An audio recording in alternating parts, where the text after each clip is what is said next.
aquesta assignatura tractarem la qüestió de la diversitat religiosa. És evident que amb l'arribada de gent de tot arreu, el panorama religiós a Catalunya ha canviat radicalment. Les persones que vulguin treballar amb gent immigrada, gent que es desplaça pel món, necessita conèixer aquesta realitat.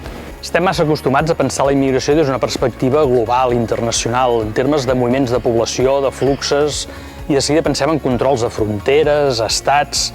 Però si pensem la immigració des d'una perspectiva més humana, la protagonitzada per aquelles persones que desenvolupen aquests processos i tots aquells que hi entren en contacte, ens adonem que l'àmbit local té una enorme importància.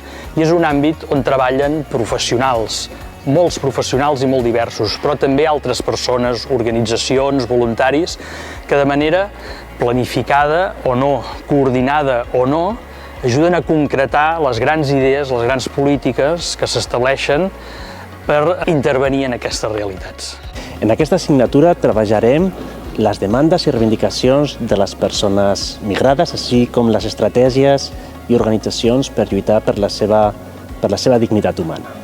Al llarg d'aquesta assignatura abordarem també diversos col·lectius, com ara persones gais, lesbianes, bisexuals i trans, i la seva vinculació amb el procés migratori i les reivindicacions socials associades a aquest. La major part d'immigrants que venen a Espanya tenen com a objectiu treballar, tenen com a objectiu guanyar-se la vida.